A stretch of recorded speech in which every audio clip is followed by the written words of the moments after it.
Let's do it. Wait, the main event, as they say. An interesting segue.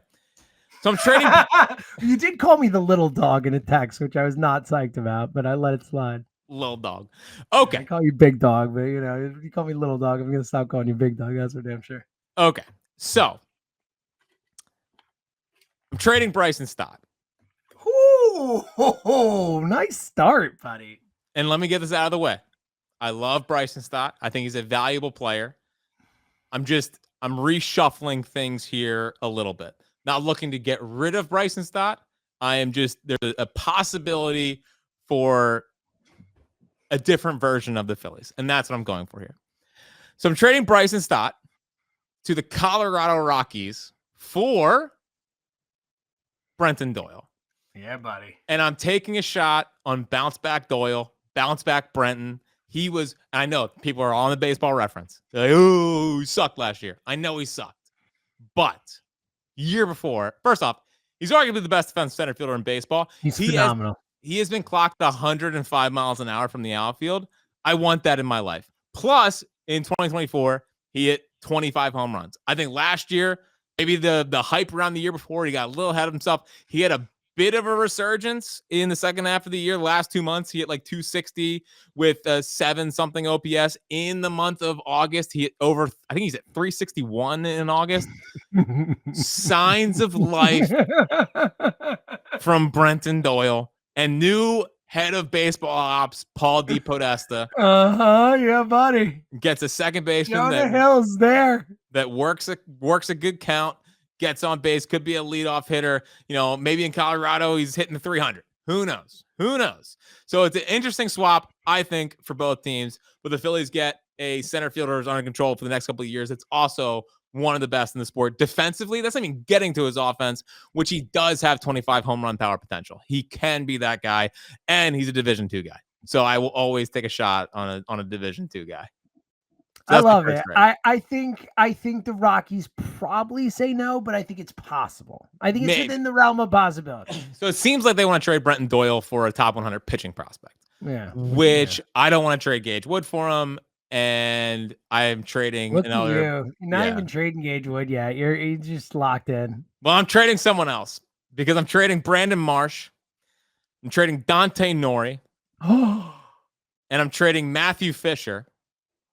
Wow, you were really excited when they got Fisher. A lot of talk with Preston after that pod about Matthew Fisher. Can't stop thinking about it. Seventh round, right? The fact that no was the seventh round just shows how much you talked about Matthew. I mean, come on.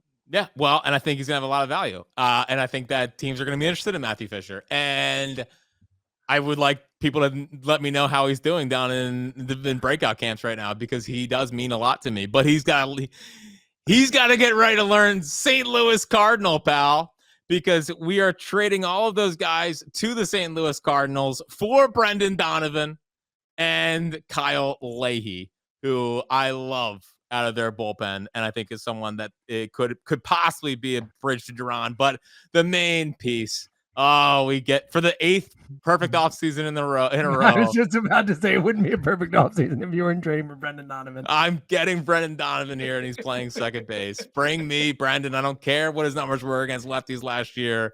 I love him. I absolutely love him. I really like Brendan Donovan. I think he's a winning player. I'm right there with you. Do you think it would cost that much? Because that is a healthy package. How good's Leahy? So this is a you area where I know, because Nori feels like an ascending piece. Yeah. So it's obviously hefty, but it's not Gage. It's not Justin Crawford. It's not Aiden Miller. It's not the guys. You know what I mean? And right. It's not a rune. I'm basically trading the extras for I think Dante Nori's gonna be good. I actually think the Cardinals would be a good landing spot for Dante Nori. And then Matthew Fisher, heaven, right? Matthew Fisher is someone who's a projectable piece that I think would interest teams in a trade, but it's not Gage Wood, and I don't want to trade Gage Wood, so I'm trading Matthew Fisher. And it'll hurt for a second, but Brendan Donovan is going to be a Philly, and that is the ultimate goal here. So Brendan Donovan is my new second baseman, replacing Bryson Stott, and I now have Brenton Doyle in center field. But we're not done yet, James. We're not done yet, because I'm trading Orion Kerkering Finally. who I See do you, think buddy. still does have value and maybe a bounce I back do somewhere else. too. Again, like he's cost $800,000 this year. Yeah, and the numbers say he was good. Yes, as long as he's not pitching in a big spot. He Pittsburgh, Kansas City, any of these places who aren't going to play in a big game. He should do great. Well, and hopefully they burned the inherited runners scored stats There you against go. him, so no one knows what they are. But I'm trading Ryan Kerkering and another one of my favorites, Cade Obermueller, the second round pick from last year, to the Chicago Cubs for Seiya Suzuki. I knew this is like a play in the hits, buddy. You could have just rerun last year. I know. Yeah. You really are Yeah. on brand. You could have. You could have. So he's in the final year of his deal as well. Much like, and they said that he's on the block apparently. he's on the block. They get a good reliever for him. They get an interesting lefty prospect for him, and the Phillies get right-handed thump behind the big guys in the lineup. So if he's available, I don't like that. Felt close to maybe you'll have to give up more, but that feels about right for 1 year deal for Suzuki, who I think he's awesome. So, and plus the Phillies seem obsessed with getting a Japanese player. Yeah, I agree. So, and Suzuki is all of that. So my outfield is now Doyle in center, Suzuki in right, and Justin Crawford in left. Also, just to round it out and make this a perfect hits podcast, yes, I'm signing Rob Refsnyder for a 1 year. Dude, as soon as I saw him on the free agent list, I was like, I will bet my life that Jack's signing him. Listen, part of this is being consistent, and so far, insanely consistent with my perfect offseason. It shouldn't surprise anyone. Well, he would make sense with Crawford. Like that. Of course. I mean, that makes it look again to the Crawford point. Like, I don't think we can expect Crawford to just come up and be like an everyday lockdown player. That's tough. Again, would love for it to happen, but I'll take a little bit of a chance with Rob Refsnyder, who's ripped lefties. It's a really fun outfield. I really like your outfield. It's a fun outfield. Dude, Doyle in center and CBP, there's not going to be a baseball that falls in. It's a really fun outfield. I like it. And Suzuki actually played the outfield last year again, which is good. He kind of went to being their DH, and he was back out there, so that was good. I also am signing Schwarber, 5/150. Dude, it kind of feels like someone's got to give him 6, and I just don't want to do it. I mean, no. I don't want to do it. I love Kyle Schwarber, but 6 years for a 33-year-old DH is terrifying. And Passan said yesterday, 5 years is terrifying, pal. I know. Well, and Passan said yesterday that, I mean, it seems like it's already at 5 years and $30 million a year. Those are like the starting offers. What are we doing? Again, heading into last year, there's no way he was ever going to do that. And he's not going to do what he did last year. He's just not.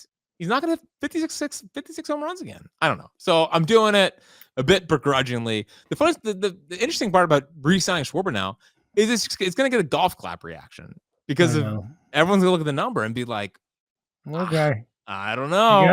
I guess so. I don't know. Yes, you got to commit. And again, to that point, I mean, the last few years, we really got to win.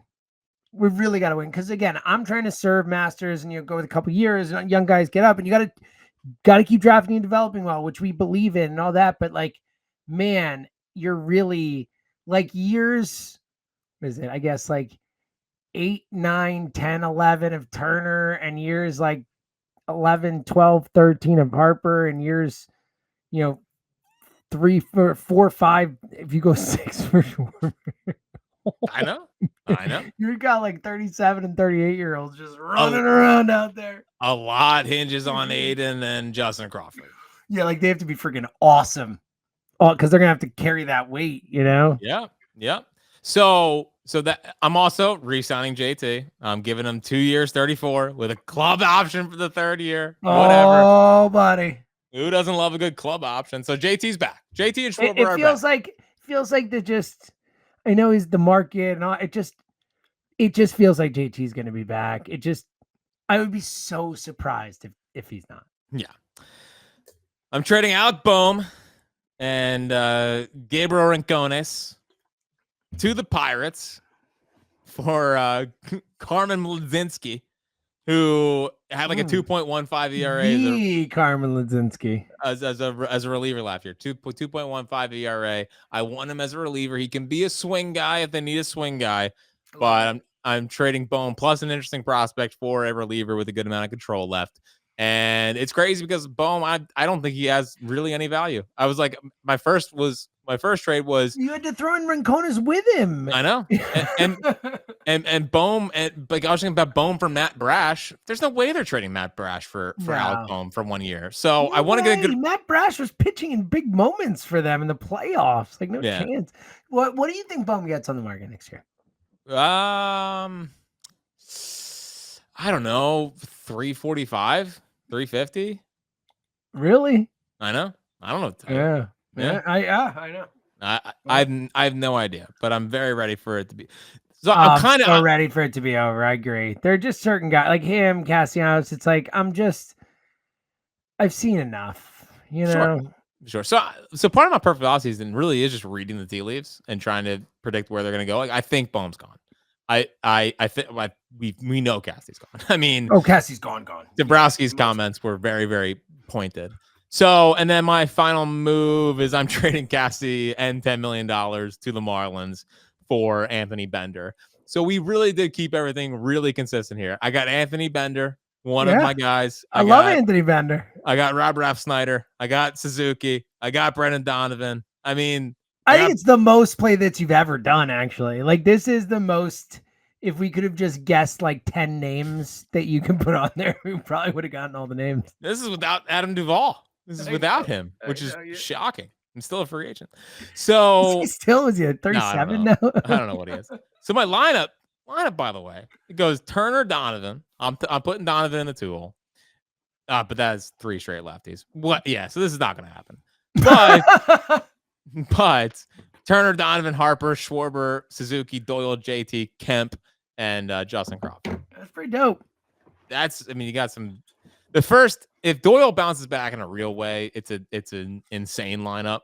But the first 5, you feel pretty dang good about. If whatever combination you want of Turner, Donovan, Harper, Schwarber, Suzuki, it's pretty good. It's pretty good. And other Suzuki, all like Donovan and Doyle, both elite defensive players as well. Yeah. As we talked about with Doyle, but Donovan also a really good second baseman. Very, very good second baseman. So I feel pretty good about it. The Stott one probably won't happen. I like all the other trades. I would love Brendan Donovan to get here. I didn't really sign a starter. There are interesting starters. Neither of us did. Yeah. We both just were like, all right, roll them out. Yeah, like Ledzinski can do both if he wanted, but he's more interesting to me as a reliever. But like Wheeler, Sanchez, Luzardo, Nola, Painter, Walker's fine. Like you feel good about that. You need Taiwan now, and unless you want to trade him and then sign someone for like $5 million, okay, you can do that. And then a bullpen of Duran, Ledzinski, Leahy, Bender, Strom, Alvey, Banks. Gotta take that. Now, what's interesting, they might be. I think there's a better chance than not that they trade Matt Strom, which is interesting. I mean, yeah, because he's not that expensive. It was $7.5 million. Yeah, but the way they talked about him specifically. Oh, that was I forgot about that. You're right. I mean, and it could have just been that they didn't like him calling out Topper, the coaches, like they did, or whatever. When I think he was just trying to get Kirkring's back. Who knows? I think that whatever. But they weren't happy. You're right. They were not happy. Now I don't know if it would extend to trading him, but they weren't happy. Yeah, I mean they sounded done with it, and that might not have been the first time that you don't talk like that. You don't talk like that. If that was the first time that had happened, where he's been annoying or a pain in the ass. And I don't know. The way that Gallo's been talking a lot about the idea of trading one of those guys. I think they love Alvarado. I mean, Alvarado seems like a Philly, and Banks is great. Of course they do. Yeah, I mean, listen, I'm pro Alvarado. It could have cost us the World Series, but sure, pro Alvarado. Yep, still pro. Love the guy. Way to go, buddy. Good job, Jose. Thank you for potentially costing us the World Series. Appreciate you.